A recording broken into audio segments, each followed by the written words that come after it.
Through force and cunning, Manny Pacquiao escaped from poverty and obscurity to conquer 8 weight classes, laying waste to champions and carving his name into the history of boxing. Through force and cunning, Sun Tzu conquered nations, penning his extraordinary vision to paper to be studied for centuries.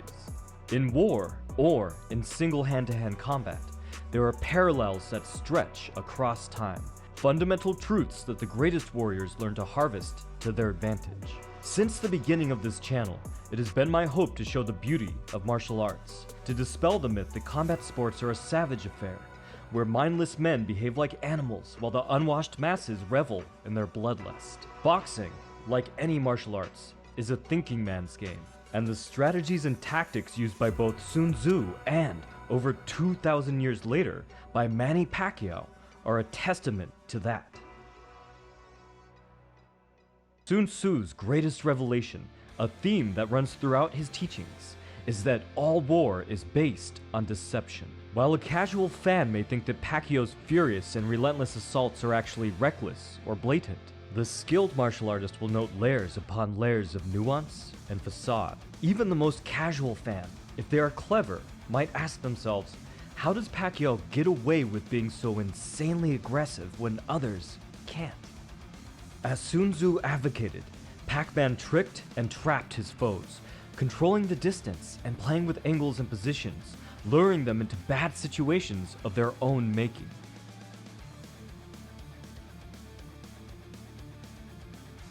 Moving inside to the left to deceive the enemy into believing he could be cornered, Pacquiao would entice them to overreach, then sharply change directions, advancing right to flank them.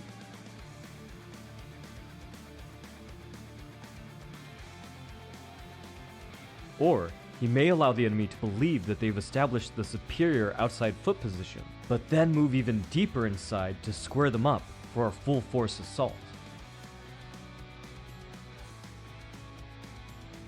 As Sun Tzu stated, attack him where he is unprepared, appear at points which the enemy must hasten to defend, march swiftly to places where you are not expected. For should the enemy strengthen his left, he will weaken his right. Should he strengthen his right, he will weaken his left.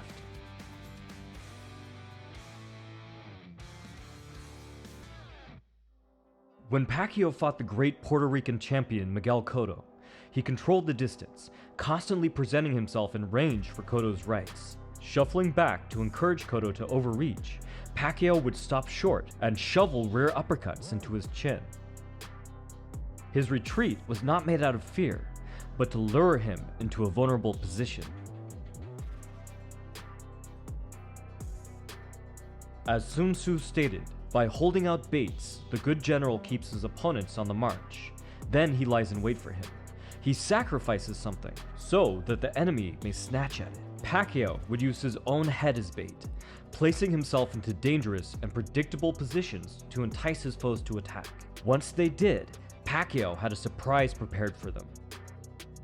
By presenting consistent head slots, opponents had no choice but to try their luck, leading to numerous shearing lead hook counters or split entry cross counters. In this way, even many of Pacquiao's defensive movements were designed to put him in danger. As Sun Tzu stated, if you wish to display timidity in order to trap the enemy, you must have extreme courage. If you wish to parade your weakness in order to make the enemy overconfident, you must have exceeding strength.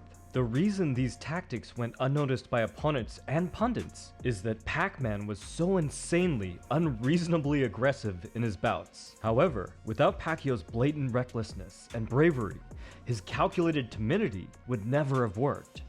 And this powerful concept is one of the most important but least understood lessons from Sun Tzu's masterpiece. That is the premise that all attacks are either Chong or Chi. Allow me a moment to explain this in a complicated way before I bring it back to making sense, because this may very well change everything about the way you think about fighting.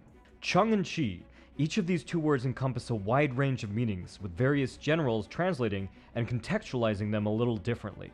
But from a broad perspective, Chong would be seen as direct attacks, standard, straightforward, aggressive, simple, and conventional. Chi could be seen as indirect attacks, feints, taunts, misdirections, flanking maneuvers, counters, or anything unconventional. Where this gets confusing is that both concepts can have elements of each other or even become one another, much like the concept of yin and yang, and to master this concept is the highest level of martial arts. It all comes back around to the main premise of Sun Tzu's Art of War. All warfare is based on deception. As Sun Tzu stated, simulated fear postulates courage, simulated weakness postulates strength. Only through Pacquiao possessing true power, through dangerous attacks that actually threatened to destroy his foe, Chong, could his Chi methods have any chance of working. Because if his threats were not taken seriously, or his enemy perceived he may not follow through, his feints could not have worked. If he were truly timid, he could have been easily overwhelmed. If he threw with no authority or conviction, his tricks would have been ignored, and his real punches walked through as if there were nothing but a gentle downpour. If he had not harassed and terrorized his opponents with endless combinations, his competitors would not have been desperate to take aim at any small opening presented. Likewise, if Pacquiao had only possessed the ability to brashly attack with no attempts at nuance or cleverness, he could have become too predictable and would have suffered many losses. This had happened to him early in his career before his coach, the great Freddie Roach, had further educated him in the science of boxing. It is this interplay of attack, no attack, and Pacquiao's ability to use one to set up the other, or turn one into the other at a moment's notice, that made him so formidable. There were many times early on in a fight where he was in serious trouble, but he upped his aggressiveness and his elusiveness at once, allowing one to play off the other, creating opportunities through new angles, new distances, new openings, so that he could seize the moment when it came. As Sun Tzu stated, there are not more than 5 musical notes, yet the combination of these 5 give rise to more melodies than can ever be heard. In battle, there are not more than 2 methods of attack, the direct and the indirect, yet these 2 in combination give rise to an endless series of maneuvers. They lead on to each other in turn. It is like moving in a circle, you never come to an end. Who can exhaust the possibilities of their combination? Sun Tzu did not even advocate retreat without offense, which brings us to wrapping up this video with my favorite Pacquiao moment, where he earned a belt in his 8th weight class against Margarito. Midway through the fight, Pacquiao was seriously hurt from a body shot. And though he was forced to retreat, covering his ribs with one arm, he still threw bombs with the remaining hand he had left. Pacquiao survived, rallied back, and became a legend.